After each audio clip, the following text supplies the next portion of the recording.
Welcome to the deep dive. Hi, everyone. So, on the deep dive, we take the sources that you provide to us and explore them together, really getting into the nitty-gritty to find the most interesting information. Absolutely. We want to give you those surprising facts and insights you wouldn't necessarily stumble upon on your own. Exactly. Think of it as, well, like a shortcut to becoming really well informed without having to wade through tons and tons of material. Yeah, like a cheat sheet to knowledge. Right. And today we're diving deep into, well, actually, quite literally in some cases, excerpts from Ha-Joon Chang's book, Edible Economics. Ah, an interesting choice. Yes. So our mission today is to uncover the often unexpected ways that food connects with, well, just about everything. Economics, culture, history, you name it. It's a fascinating approach because we all experience food, right? It's something we can all relate to. Absolutely. And what makes this deep dive particularly interesting is how Chang uses his own life experiences and how his own understanding of food and economics has evolved to kind of frame these bigger ideas. It's a journey, really, that might just spark some aha moments for you as we explore this together. I'm sure it will. All right, let's jump in.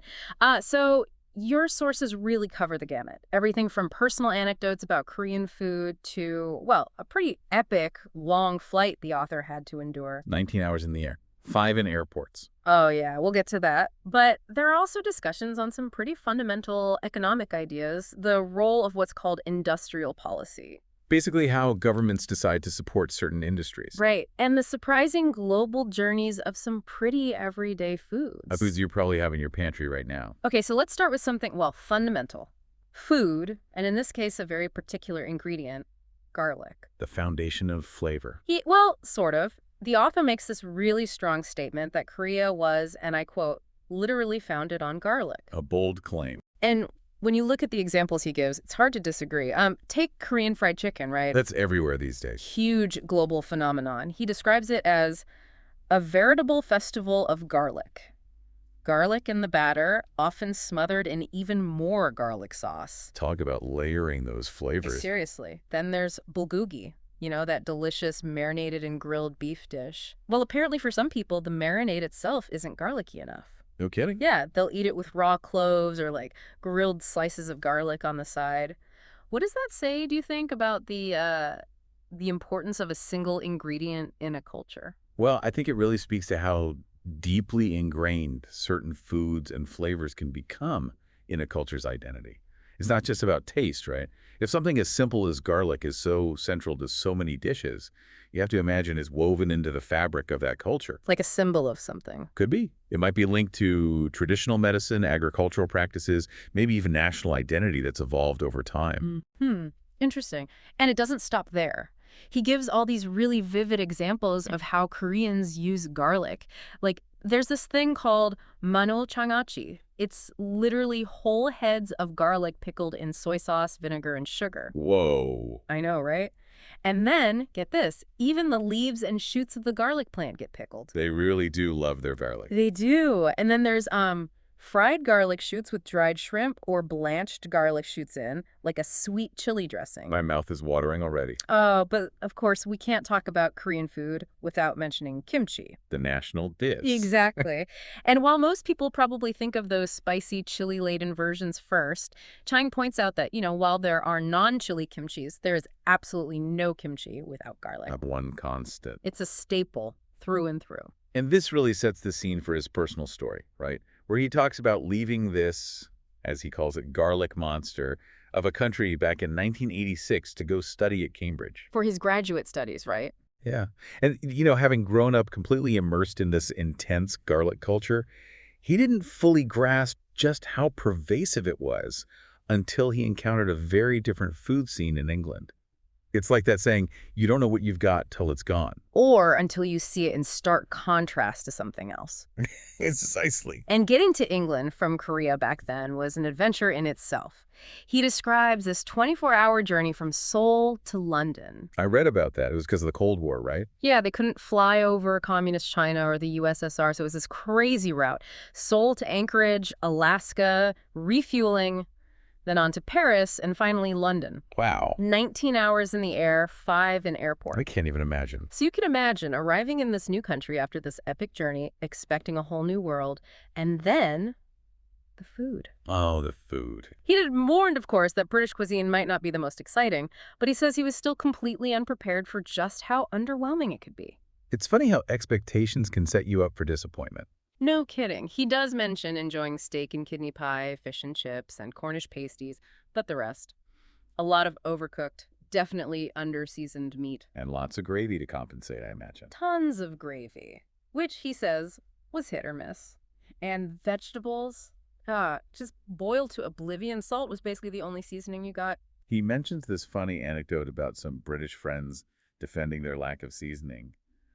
They said it was because the ingredients were naturally so good that you shouldn't mask the flavors, unlike the devious French, who they claimed used all those fancy sauces to hide subpar ingredients. Oh, yeah. And of course, this argument completely falls apart when he finally has authentic French cuisine at the end of his first year and is blown away.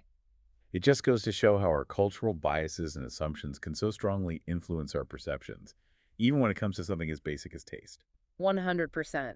And it wasn't just British food that was a surprise. He describes Korea at the time as a bit of a culinary island, though he's quick to point out that the food there was far tastier than what he found in Britain initially.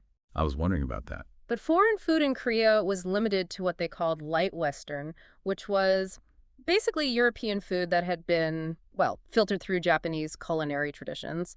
Things like tonkatsu, the pork cutlet, hanbok steak, which is like a Salisbury steak, and, shall we say, ambitious attempts at spaghetti bolognese. Not quite the real deal. Not even close. Hamburgers were a novelty, and the arrival of Burger King and Pizza Hut was like this big cultural event. He hadn't even tasted real French or Italian food until he moved to Britain and started traveling. It's a good reminder of how much globalization has changed our access to different cuisines. And not just access, but our understanding of them too. For sure. Okay, so this personal journey through the world of food leads into the author's main point about the real impact of economics, which, as he argues, goes way beyond just money and finance. It's about more than just balancing budgets. Yeah. He argues that economic theories don't just influence government policies on things like, taxes or welfare. Right. They actually shape something even more fundamental: how we view ourselves as individuals and the kind of society we create. It's about shaping human behavior, defining what's considered normal. Exactly. He actually says that economics creates ideas. And different theories have different starting assumptions. So, like, different views of human nature. Exactly. Neoclassical economics, which has been pretty dominant, starts with this core assumption of self-interest. And Chang argues that this has actually contributed to making self-seeking behavior seem more acceptable, even natural. Like, it's just human nature to be selfish. Right.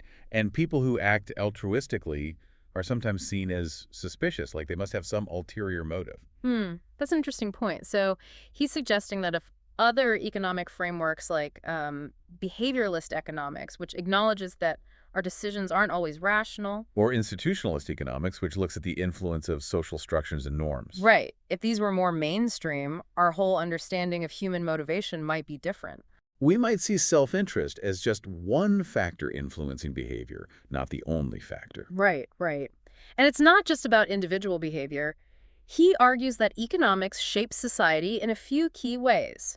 First, by influencing how we develop as individuals. Like how we're educated, what skills we prioritize. Yeah. Like, if an economic theory emphasizes industrial growth, it might lead to policies that promote equality among workers as they become more concentrated and organized. Makes sense. Secondly, different theories draw the line in different places about what should be considered part of the economic sphere. Right. Like, should things like healthcare or education be treated as private goods governed by a $1, one-vote system? Or should they be public services available to everyone based on a one-person, one-vote principle? Right. These are fundamentally economic questions, but the answers have huge social implications. They determine how resources are allocated, who benefits, who's left behind.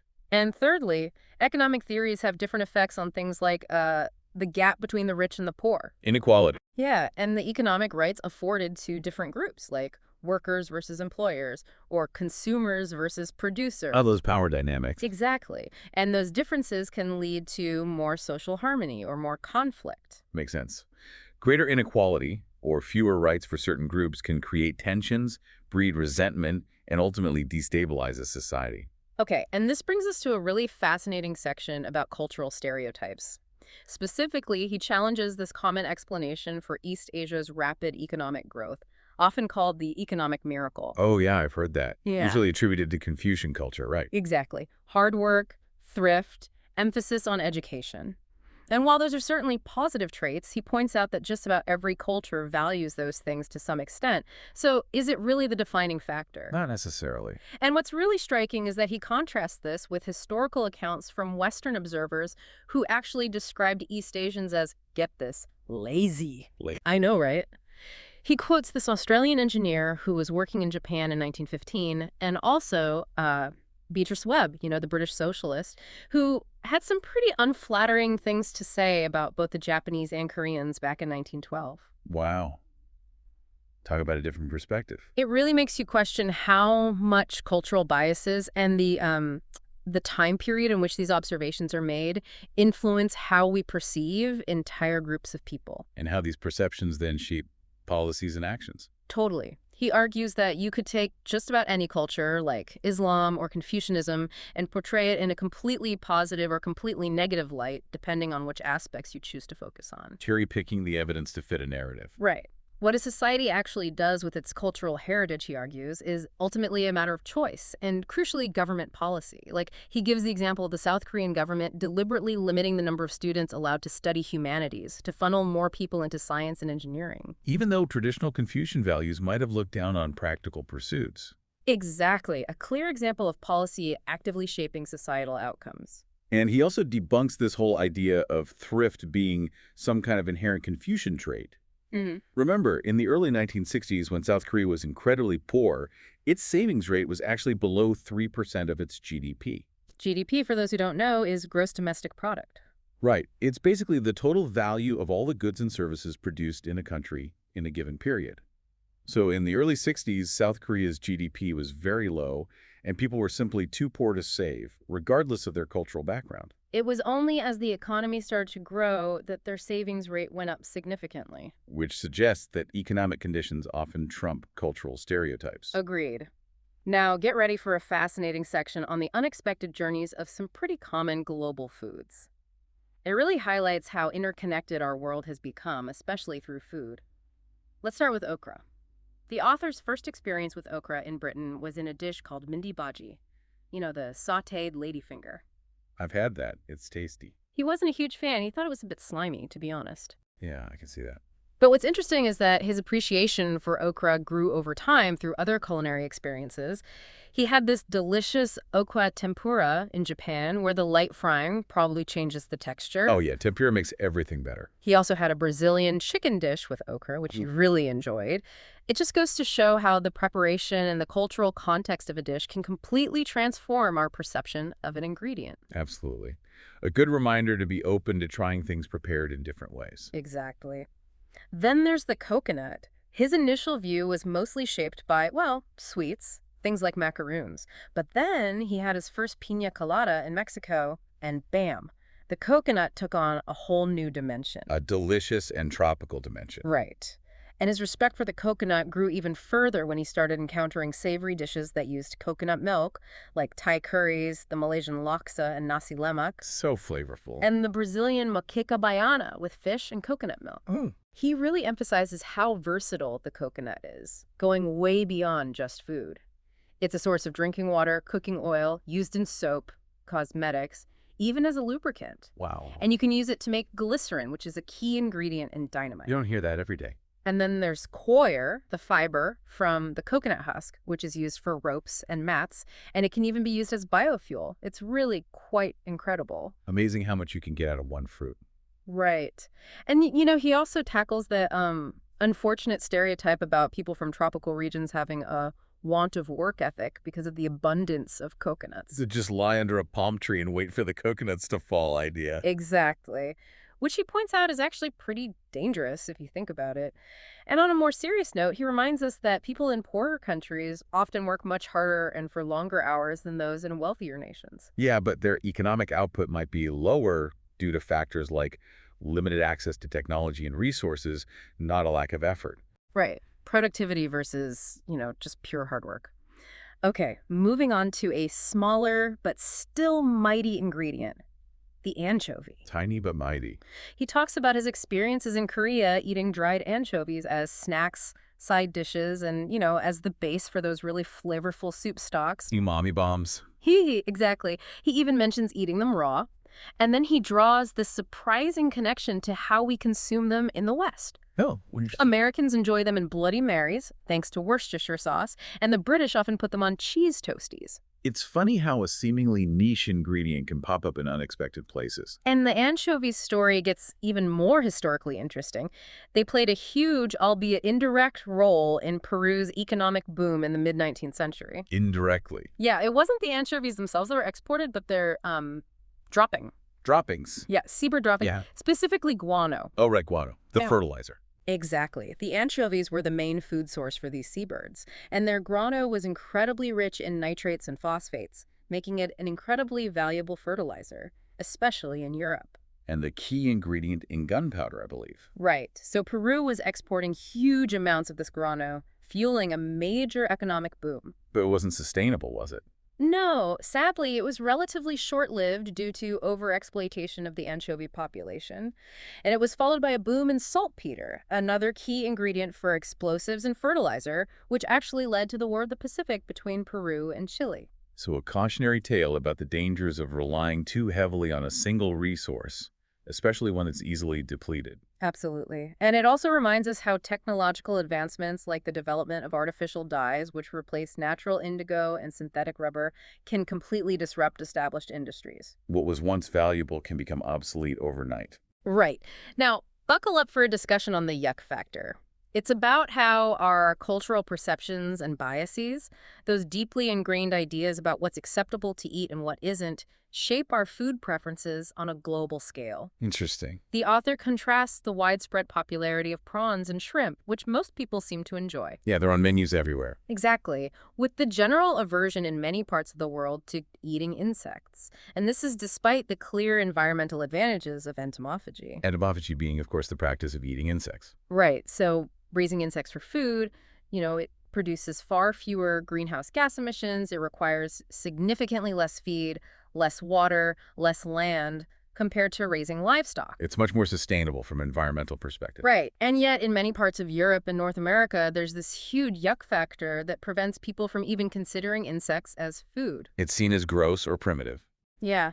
And this is in stark contrast to places like China, Thailand, Mexico, and even historically in Korea, where eating insects was, and sometimes still is, a common practice. Right. I mean, think about all those street food markets in Southeast Asia. The author talks about enjoying fried grasshoppers as a child and a dish called bundeogi, Which are? boiled silkworm pupa. Oh, okay. Yeah, apparently a very popular street food when he was growing up in Korea. It's interesting how our perceptions of what's normal are so culturally specific. 100%.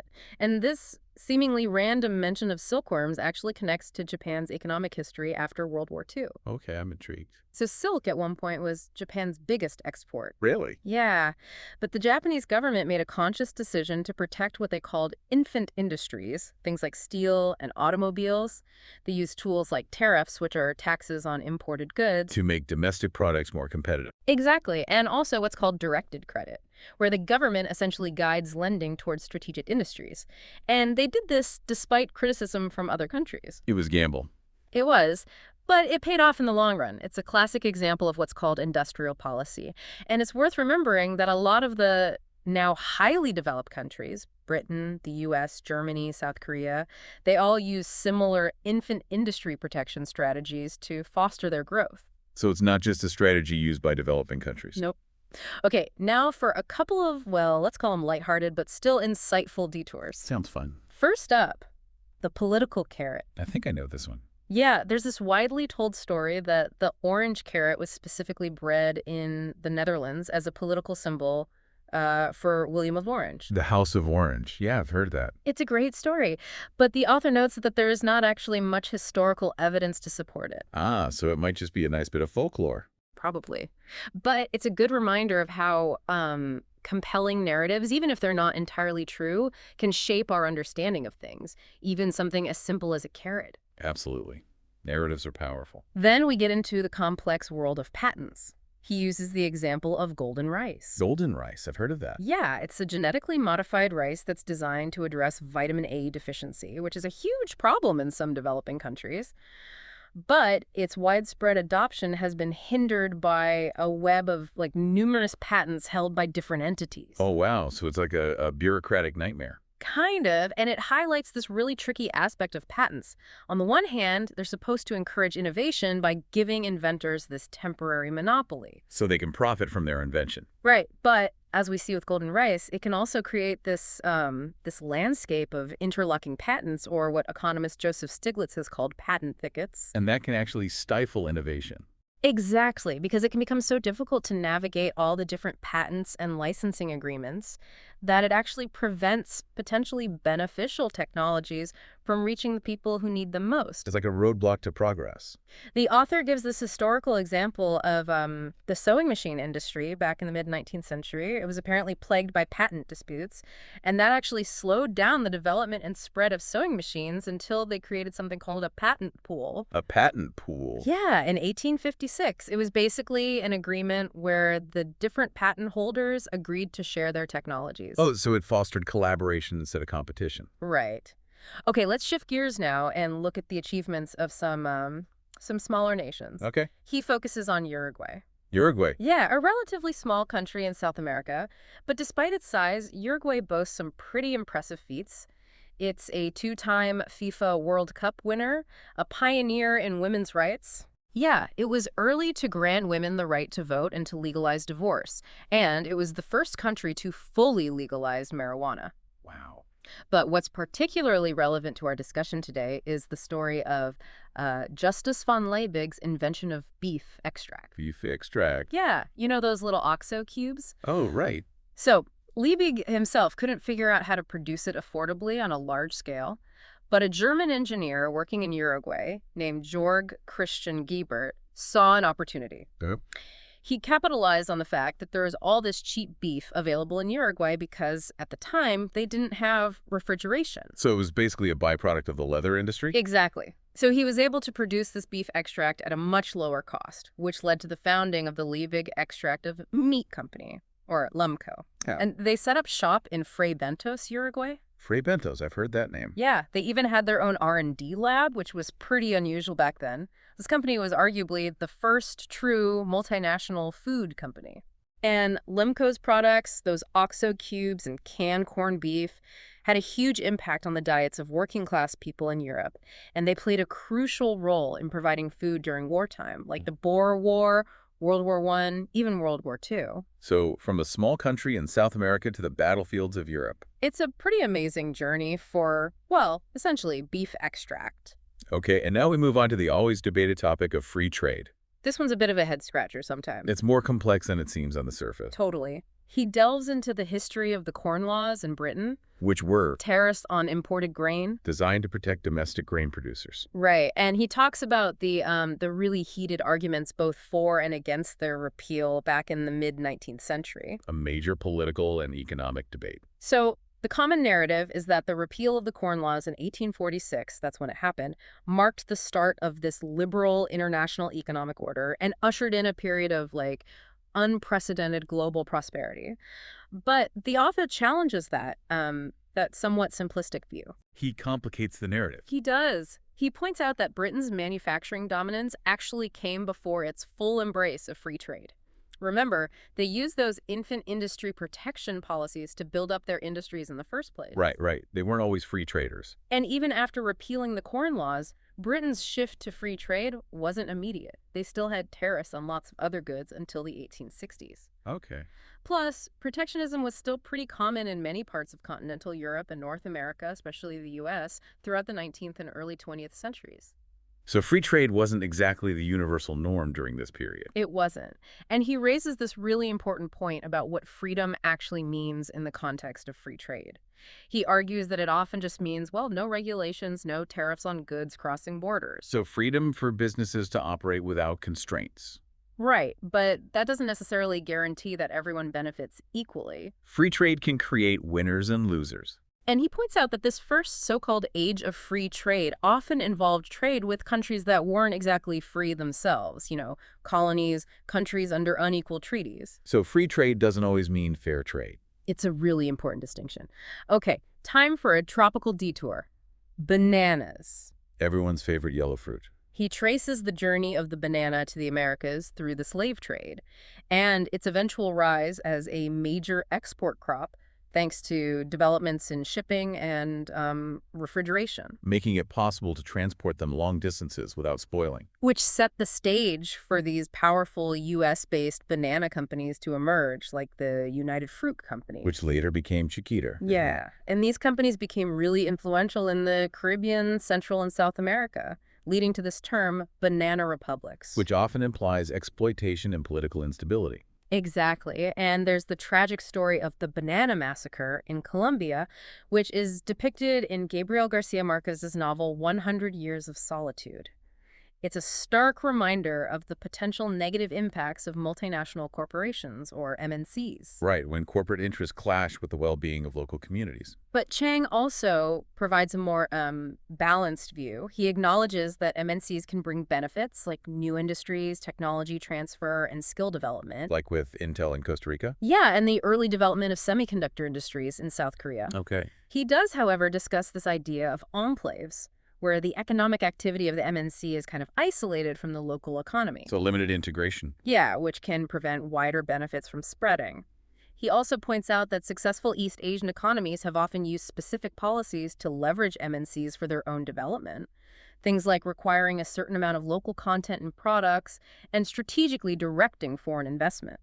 So using MNCs as a tool for development rather than just letting them operate unchecked. Exactly. And there's a slightly concerning point he makes about the bananas we eat today. Almost all the bananas traded internationally are of the Cavendish variety. The Cavendish. Yeah, the kind we see in supermarkets. But this lack of genetic diversity makes them extremely vulnerable to diseases like Panama disease, which is a serious threat to the global banana supply. So a consequence of prioritizing a single profitable variety. It could lead to a banana shortage. It's like putting all your eggs in one basket, or all your bananas in one plantation. Okay, let's explore the, both sweet and somewhat bitter history of Coca-Cola.